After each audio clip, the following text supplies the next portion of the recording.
How can we break the addiction to negative thinking? And is there a way we can present this to our youth?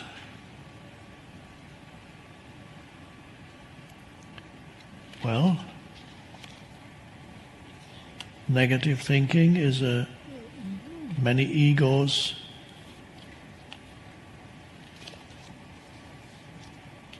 love negative thinking because it strengthens the ego.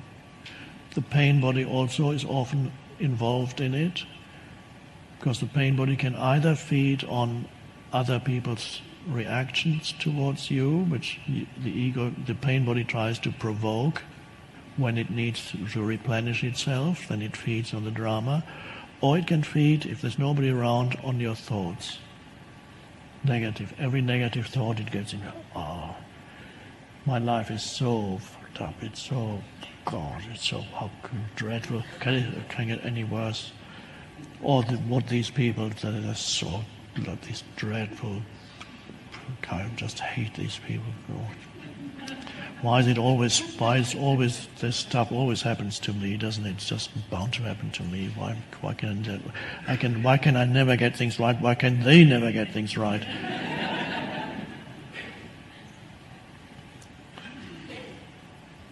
What he did to me, I just can't forget that. Let me tell you about it. Or what I did was so horrible. I did that 20 years ago. I did that. Terrible thing. God. What's going to happen tomorrow? I don't know. What am I going to say if he says that? What am I going to say then? What if I lose? If I lose that job? I think I might get the sack soon. I have a feeling that I'll be out in the street. I won't be able to pay my mortgage. What can I do? What time is it? 3 a.m.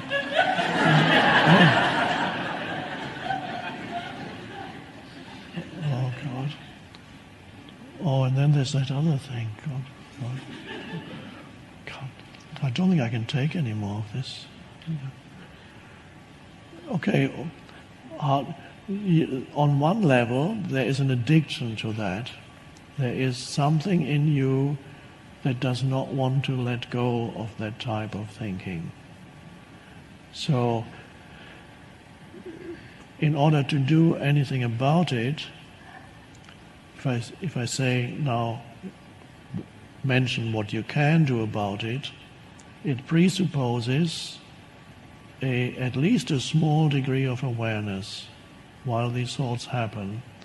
There must be a small degree of awareness from which you are able to witness whatever is happening and notice that you are engaged in a stream of negative thinking and actually liking it, not wanting to get out. You can, especially with anger, which is another form of negative mental emotional state, you can see how people, if you're trying to say to an angry person, would you like me to help you let go of this anger? See what response you get. In other words, the person does not want to let go of the anger. It loves that anger while the person is in its grasp. It loves. It's the ego. The ego loves that anger because in an angry state, the ego gets inflated. It usually, and even an insignificant person in the eyes of the world who has no power in the world can suddenly start shouting, "You fucking bastard!" And suddenly the ego grows, and everybody goes like, "Oh!" And the ego says, "You see, I'm all powerful." Sometimes you see people in the street; they're going around shouting at everybody. That's their ego trip because they have nothing else. But for the ego, even that works. Don't approach that person and say, "Would you like to be in a peaceful state? I can give you some advice."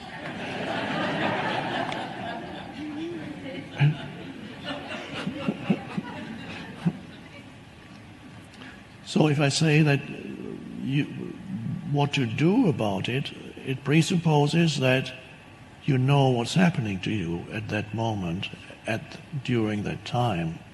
So there needs to be some awareness, and it's likely that it is there. If you ask that question, you're here, so that means there is enough awareness in you while it happens to first of all notice that a part of you at least likes it, not the awareness.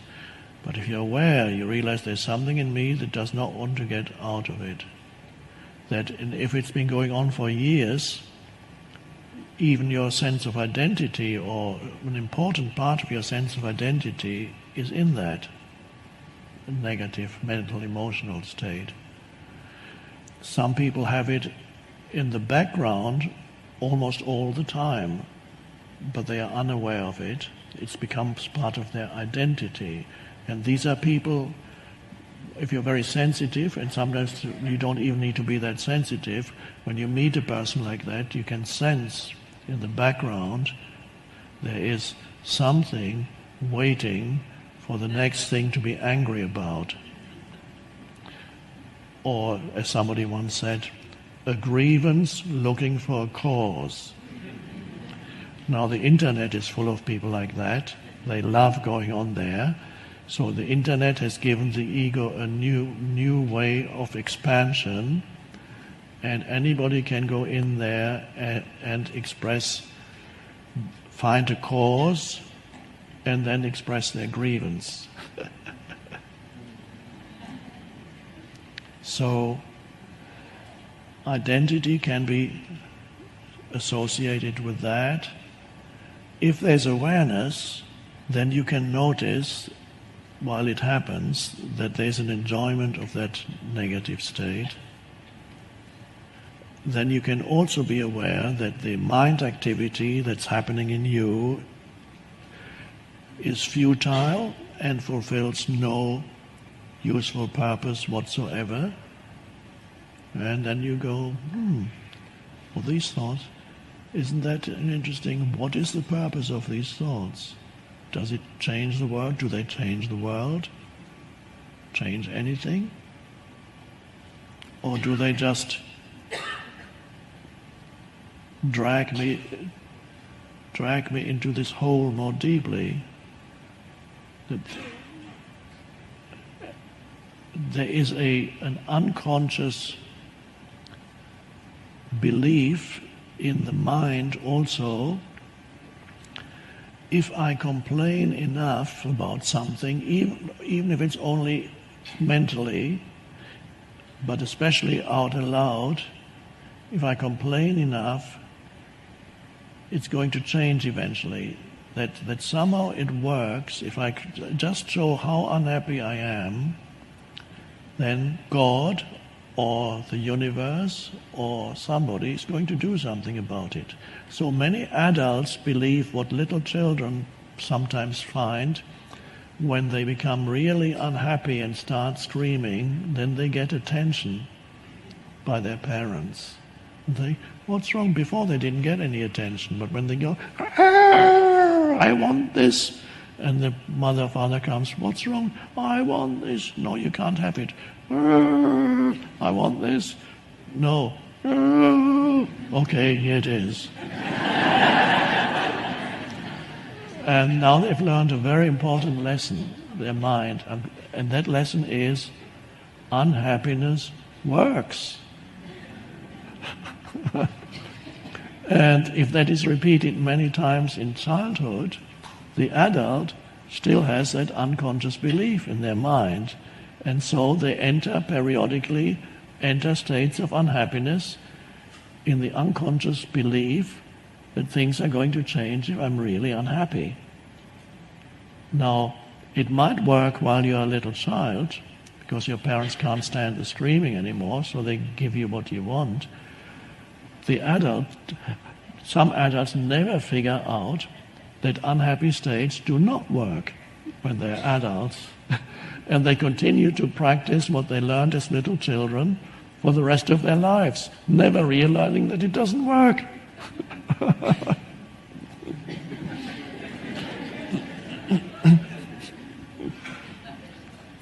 So the recognition that negative thinking and unhappy states actually do nothing to change anything. If anything, they make it worse.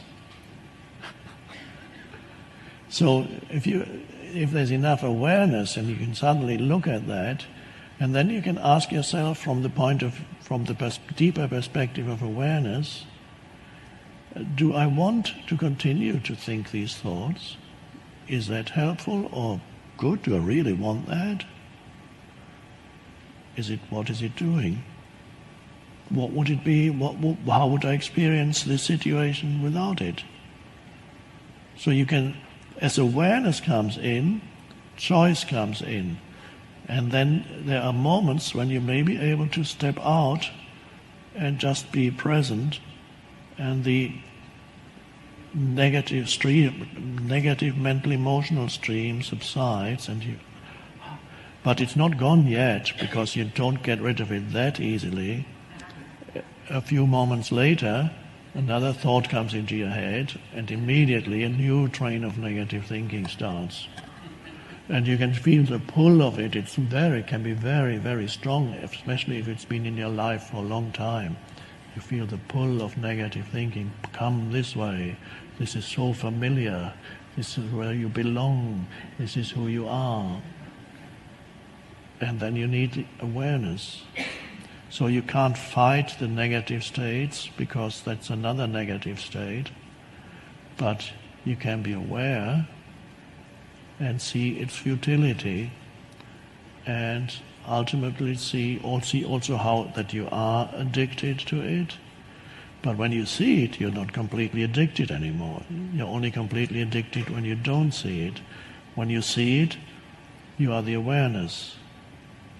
When there's no awareness, you are it. Then you are the ego. Then you are the ego that's addicted to unhappiness.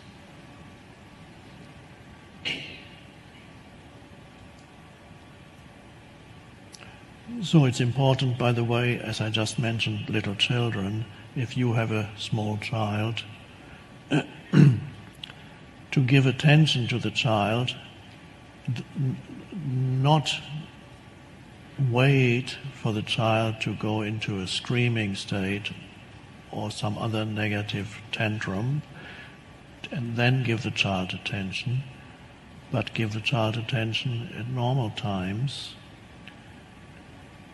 And don't give excessive attention when there's the screaming, and especially don't give the child something after you've said, no, you can't have that, and if he or she just cries enough, then finally you give it. That's not a good lesson to teach. Either you give it immediately or you don't give it. And if you think it's bad for the child, then of course it's better not to give. But of course the parent gives it because he or she wants the crying to stop. So okay, oh dear, you're teaching very, very wrong lesson.